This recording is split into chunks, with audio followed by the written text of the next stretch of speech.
Bonjour.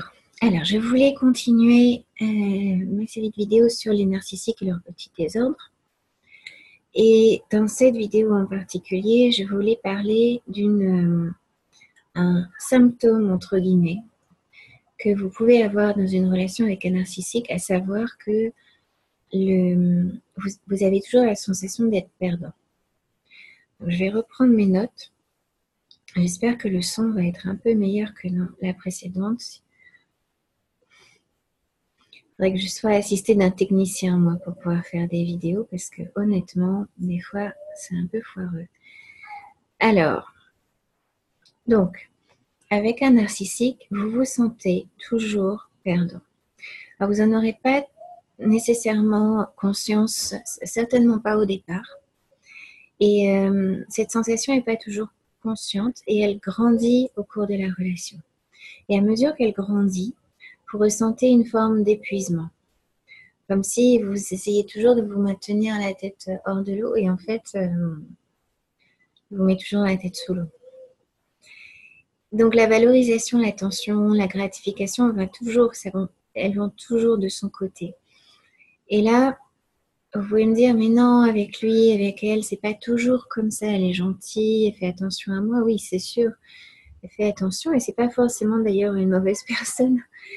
Et là où on peut déterminer que la relation est toxique à cause des traits narcissiques qui sont trop présents chez un partenaire ou un parent, un ami, c'est que la balance en fait penche dangereusement d'un côté aux dépens d'un autre en termes de valorisation.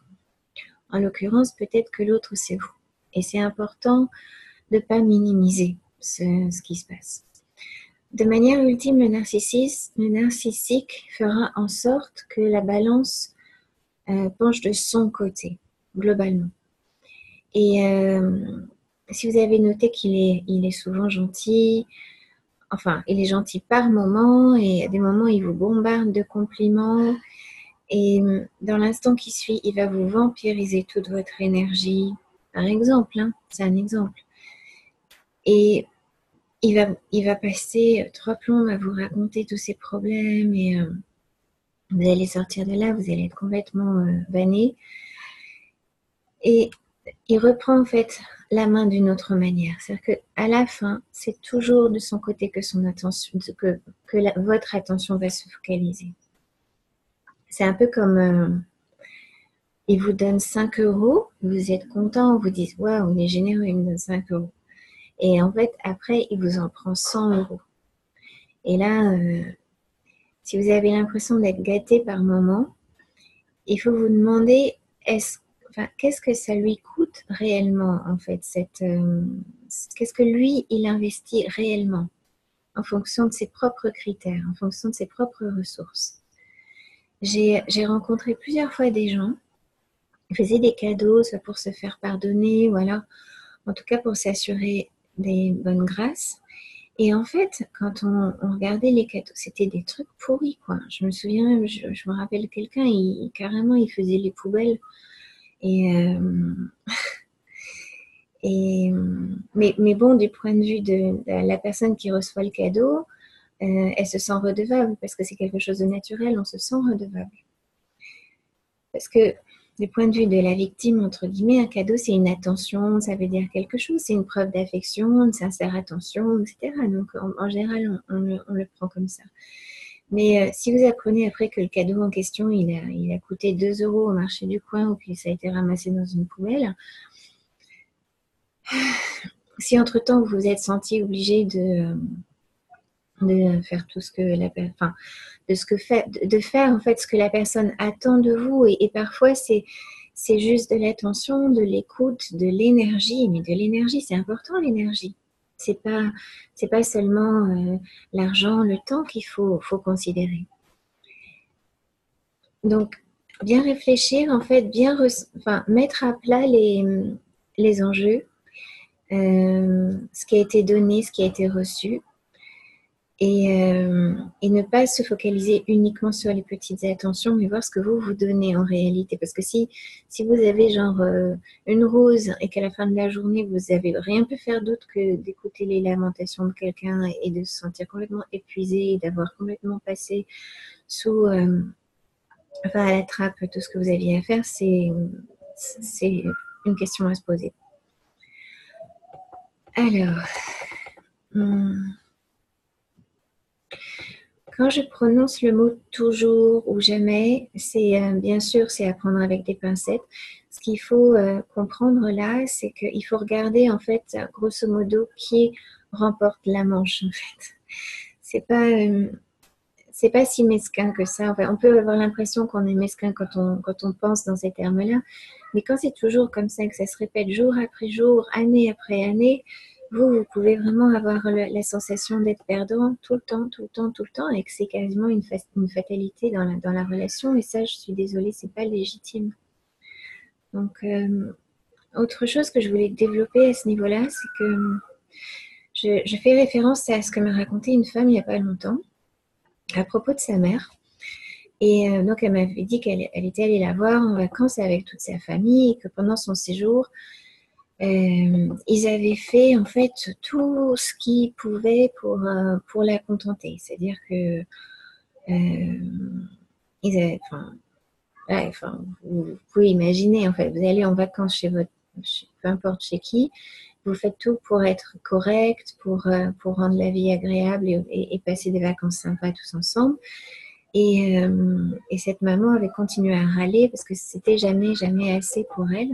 Et ça, c'est assez typique d'un comportement narcissique. Parce que pendant que vous vous fatiguez à faire votre possible pour satisfaire la personne, pour que les vacances se passent bien, elle peut être assez sympa pendant un temps, garder pour elle éventuellement ses commentaires désobligeants. Et à un moment, le couperet tombe. Et en général, il tombe d'une manière qui fait qu'on va se sentir... En fait, on va sentir que même si on en a fait des tonnes, pour elle, en fait, c'est rien, en fait, c'est zéro. Et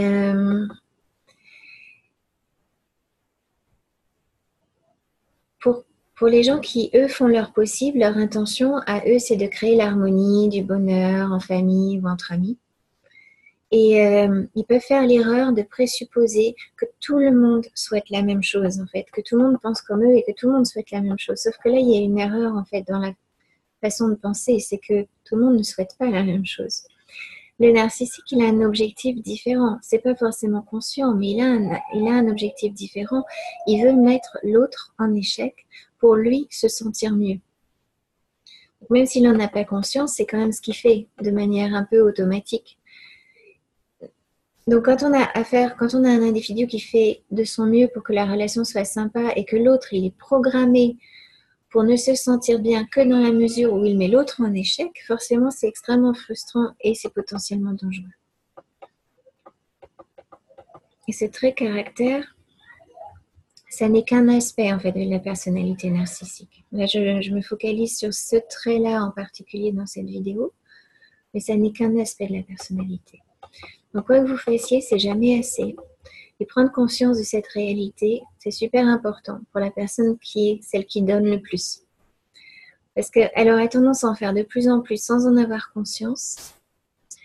Et elle attendra toujours de la reconnaissance de l'autre, elle attendra toujours que l'équilibre se rétablisse. Et en fait, en général, c'est pas le cas. Parce que même quand le narcissique va montrer de la reconnaissance, souvent, la chute est encore plus rude. Et c'est sans fin. Et ça continue. C'est un cycle. Et ça fonctionne toujours pareil. Et j'aime bien cette image de la machine à sous. C'est on met de l'argent dans la machine en espérant gagner. Parfois, on gagne un peu et on est encouragé à continuer. Et plus le temps passe, et plus on s'accroche à ces petits gains, parce qu'on a trop investi pour vraiment laisser tomber complètement maintenant. Et on s'accroche à la possibilité de gagner le jackpot. Et même des fois, on s'accroche juste à la possibilité de se refaire, c'est-à-dire de gagner juste ce qu'on a déjà perdu.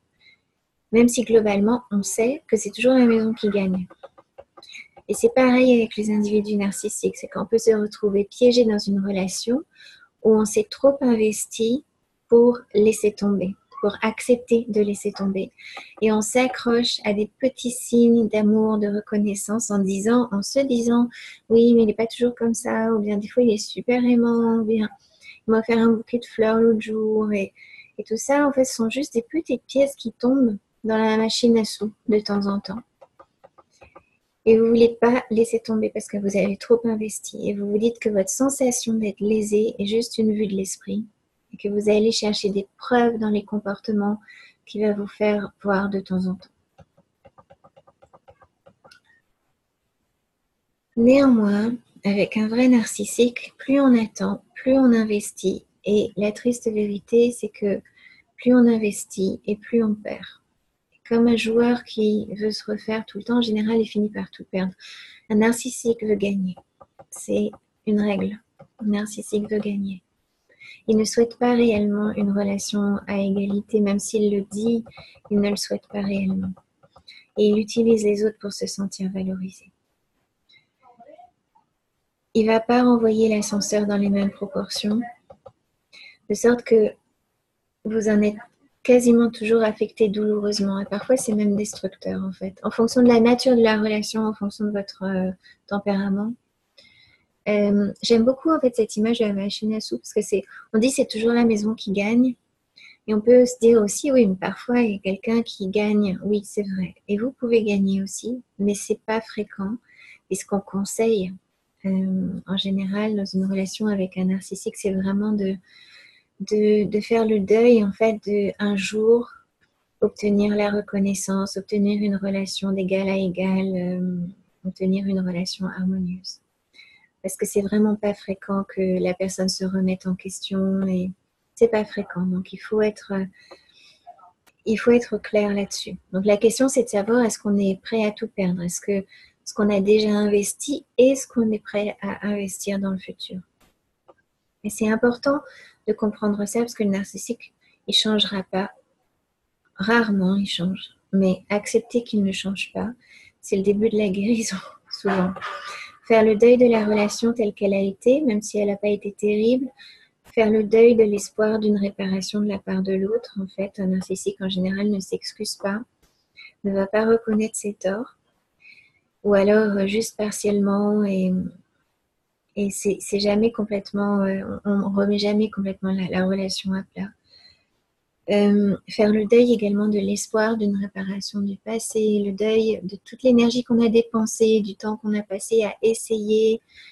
Même quand on se dit, par exemple, oui, mais bon, le pauvre, il est arrivé des tas de choses terribles, il est mal dans sa peau, etc. On essaye, et souvent, c'est juste une façon de nous embarquer dans un gouffre et c'est une façon en fait de pomper de l'énergie et d'obtenir aussi du pouvoir et de l'influence et de se sentir important et se sentir exister pour le narcissique.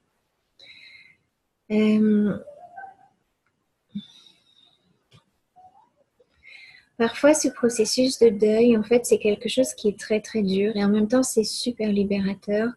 Ça peut paraître a priori la pire des choses à faire dans un premier temps. Et après, on se rend compte le plus souvent que c'est vraiment le plus beau des cadeaux qu'on peut se faire à soi-même. Mais avant de prendre une telle décision, de faire le deuil de toutes ces choses, de la reconnaissance de l'autre,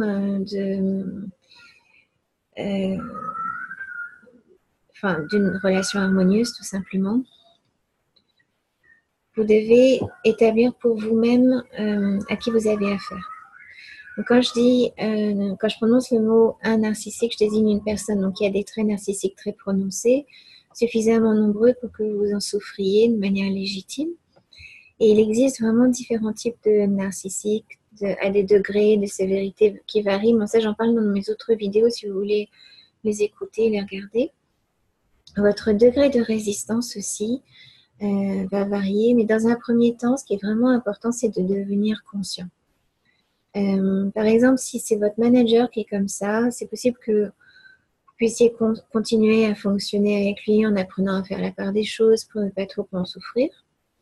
Si c'est un ami qui est comme ça, vous pourriez avoir bien moins de scrupules et vous trouver d'autres amis. Parce que souvent, finalement, la seule façon dont ces gens peuvent se remettre en question, c'est quand ils font le vide autour d'eux et à ce moment-là, vraiment, ils peuvent se remettre en question. Donc, quelque part, quand on se dit, oh là là, je suis cette dernière amie ou son dernier ami, il ne va pas supporter le pauvre, tout le monde l'a laissé tomber, peut-être que finalement, la meilleure des choses à faire, c'est vraiment aussi de prendre vos distances, parce que ce sera aussi une chance que vous lui donnerez pour évoluer lui-même. Donc les circonstances sont diverses et le premier pas vraiment, c'est de prendre conscience de la personne, enfin de la nature de la personne que vous avez en face de vous. Et vous pourriez aussi faire vraiment des découvertes sur vous-même qui sont plutôt positives. Par exemple, si vous souffrez d'un manque de confiance suite à une relation continue sur plusieurs années avec un narcissique, vous pourriez découvrir qu'au lieu d'être nul, comme il vous l'a fait sentir, vous êtes juste une personne bienveillante qui recherche de l'harmonie dans ses relations et qui ne sait pas voir en fait ce qui cloche chez les autres. Donc c'est pas du tout la même chose que d'être nul en fait. On remet les choses en perspective quand on fait cette démarche. Dans une prochaine vidéo, je vous donnerai les caractéristiques dans les grandes lignes des personnes narcissiques. Je vais les donner un peu au compte-gouttes, c'est vrai. Mais parce que si je fais que les énumérer, vous avez des vidéos là-dessus d'autres personnes qui font ça. Moi, j'aime bien approfondir un petit peu les points parce que je trouve ça important. Et bon, encore une fois, on parle d'un continuum. Les narcissiques dont je parle ici, c'est celui qui est destructeur, celui qui est toxique pour les personnes avec qui ils sont en relation, sans pour autant que la dimension perverse soit présente. Donc, la dimension perverse étant la volonté de faire du mal à l'autre pour en retirer du plaisir. Et ça, c'est important parce qu'il y a plein de narcissiques, beaucoup plus que de pervers narcissiques. Et on voit bien que ce ne sont pas des gens qui sont malveillants et pour autant, ils peuvent faire beaucoup de mal. Donc voilà, c'est terminé pour cette vidéo. Je vous remercie de m'avoir écouté. Et je vous dis à bientôt. Merci.